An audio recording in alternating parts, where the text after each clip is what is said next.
আমি কসম করছি এই নগরীর মানে মক্কা নগরীর, আল্লাহ তাআলা বলেন মক্কা নগরীর কসম আমি করছি। মানে আল্লাহ একটা কথা বলতে চাচ্ছেন, সেই কথার গুরুত্বের জন্য, দৃঢ়তার জন্য কসম করে বলছেন যে বন্ধু আমি কসম করছি। নবীজিকে শোনাচ্ছেন এই নগরীর, এই মক্কা নগরীর। তো যদি বলেন যে আল্লাহ মক্কা নগরীর এমন কি বৈশিষ্ট্য হয়ে গেল যে জন্য আপনি আপনার মতো মালিক এই নগরীর কসম খাইলেন, তা আল্লাহ তাআলা বলেন ও আনতা হিল্লুম বিহাদাল বালাদ, আপনি যেখানে আছেন, আপনি বন্ধু আছেন যেখানে, আপনি যেখানে থাকেন, আপনি যেখানে থাকেন, যে ভূমিতে আপনি জন্ম নিয়েছেন, আমি যাকে ভালোবাসি, যেখানে আপনি বেড়ে উঠছেন, আপনার জন্ম, আপনার কৈশোর, আপনার শৈশব, আপনার যৌবন, আপনার হায়াতের ৫৩ বছর যে মাটির অলিতে গলিতে আপনি কাটাইছেন, আমি তো এটাকে খুব ভালোবাসি, খুব ভালোবাসি। হায় নওজোয়ান, চিনলা না তুমি, এমন নবীকে চিনলা না, এমন রাসূলকে চিনলা না। চুল রাখলা বেঈমানের মতো, চেহারা সাজাইলা বেঈমানের মতো, আখলাক সাজাইলা বেঈমানের মতো। আহা, অথচ আল্লাহ তাআলা বলেন বন্ধু আপনি এই শহরে থাকেন, আপনি এখানে অবস্থান করেন, এই জন্য আমি এই শহরের কসম করলাম। আপনার পায়ের চলা মাটিও আমার প্রিয়, আপনার কদমের স্পর্শের জমিনও আমি আল্লাহর কাছে প্রিয়। ওয়াদ-দুহা ওয়াল-লাইলি ইযা সাজা, এই সূরা আপনারা শুনছেন না?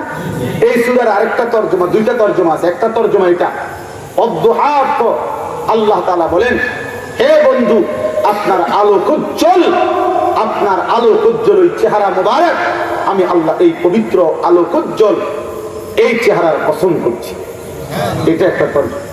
ওয়াল-লাইলি ইযা সাজা, আল্লাহ বলছে এটার আরেকটা তাফসীর হলো যে ঘন কালো অন্ধকার যেমন, তো ঠিক আপনার এই সুন্দর আলোক উজ্জ্বল চেহারার সাথে মানানসই যে ঘন কালো চুল আপনার বাবরি, এই কালো ঘন চুল, এটাও না আমি আল্লাহর কাছে খুব পছন্দ, যেন ওয়াল-লাইলি ইযা সাজা, আপনার ওই ঘন কালো চুলের কসম করছি বন্ধু। বন্ধুর চুলের কসম রব করেছে, বন্ধুর চেহারার কসম রব করেছে, আর সেই বন্ধুর চেহারা দাড়িওয়ালা ছিল যুবক, দাড়িওয়ালা, দাড়িওয়ালা, দাড়িওয়ালা। ওই চেহারা রবের এত পছন্দ হয়েছে, রব কসম করেছে, কসম। নবী সাল্লাল্লাহু আলাইহি সাল্লামের বাপরি চুল, নবীজির চুল মোবারক এত পছন্দ হয়েছে রবের, রব কসম করেছে। অতএব চুল রাখো নবীজির মতো, দাড়ি রাখো রাসূলুল্লাহ সাল্লাল্লাহু আলাইহি সাল্লামের সুন্নাত মতো। আমি সেদিন এক কিতাবে পড়ছি, লিখছে কাপুরুষ স্ত্রীর ভালোবাসায় দাড়ি কাটে, বীর পুরুষ রাসূলের ভালোবাসায় দাড়ি রাখে। বাহ! আর একটা সুন্দর কথা লিখছে, যে এক দোয়া লিখছে, একটা বাংলা দোয়া, আমার তো এত ভালো লাগছে, যে এমন হে আল্লাহ আমারে দিও না এমন ঘুম যে কারণে ছুটে যায় আসসালাতু খায়রুম মিনান নাওম, এমন ঘুম দিও না মাওলা যে ঘুম ফজর ছুটে যায়, যে ঘুমে ফজর ছুটে যায়। আল্লাহ আমাদেরকে তৌফিক দান করে। এজন্য নওজোয়ান ছেলে চুল বদলায়, যাদের সামনে ডানে বামে সামনে চুল, এই বড় ফ্যাশনেবল চুল, এগুলা যাদের চুল রাখছো, আমি আনিসুর রহমান চ্যালেঞ্জ করলাম, প্রিয় যুবক যাদের চুল তোমরা রাখছো এই ডানে বামে সামনে বড়, এই নতুন এই বিশ্রী মডেলের এই চুল, এগুলো আল্লাহর কসম আমি বললাম, চ্যালেঞ্জ করলাম, যাদের মডেল তুমি রাখছো তুমি তাদের খবর নাও, ওই সেলুনের যেগুলা টাঙ্গাইয়া তুইছে এগুলার খোঁজ খবর নাও, দেখবা এগুলা শুধু কাফের না, এগুলার বংশ জাত পরিচয় জন্মের কোনো পরিচয় নাই, নাই, আমি বললাম নাই, ওদের কোনো বংশ পরিচয় নেই।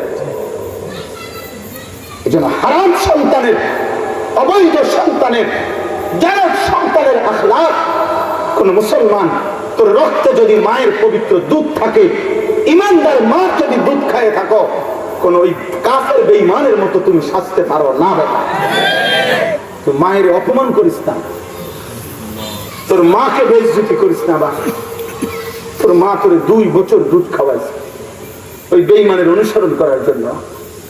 এক পবিত্র মা তোরে 2 বছর দুধ খাওয়াইছে, আজ 16 বছর বয়সে সারা রাত নারীর ছবি দেখার জন্য না। এক বাবা তার মাথার ঘাম পায়ে ফেলে কষ্ট করে তিল করে একটা টাকা রোজগার করে তিল করে তোমার পিছনে খরচ করছে। তুমি বুঝি 18 বছর বয়সে দিন রাত শুধু নারী দেখবা, ছবি দেখবা, উলঙ্গ দৃশ্য দেখবা, একটা সেজদা দিবা না আল্লাহকে। এই জন্য বাপ, এটা বুঝি ইনসাফ হইতে পারে? মানুষ বুঝি এত বিবেকহীন হয়, মানুষ এত পাষাণ কেমনে হয়? আল্লাহ আমাদেরকে হেফাজত করে। আল্লাহ তাআলা বলেন, আমি কসম করছি আদমের সকল সন্তানের। লাকাদ খালাকনাল ইনসানা ফি কাবাদ, একটার পর একটা কষ্টের ধাপ অতিক্রম করেই আমি আল্লাহ তাআলা মানুষকে সৃষ্টি করেছি। মানুষের জীবনের শুরু থেকে নিয়ে প্রত্যেক ধাপে আমি তাকে কিছু না কিছু কষ্ট দিয়েছি। প্রতিটা কষ্টের ধাপ অতিক্রম করে করে আমি আল্লাহ তাআলা মানুষকে এই পর্যন্ত এনেছি। এরপরে আল্লাহ যেন বলে যে বান্দা, সেই মায়ের জরায়ুতে থাকার কষ্ট, মায়ের পেট থেকে বের হওয়ার কষ্ট, এরপরে 2 বছরের দুধ পান করার কষ্ট, দুধ ছাড়াইবার কষ্ট, এভাবে তিল করে ছোট্ট দুর্বল শরীরটাকে নিরাপদ রাখার কষ্ট, এভাবে তিল করে আমি আজ তোমাকে 16 বছর পর্যন্ত বয়সে আনলাম।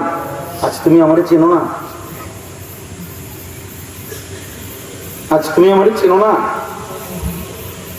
আজ 18 বছর বয়স পর্যন্ত তুমি ভুলে গেছো।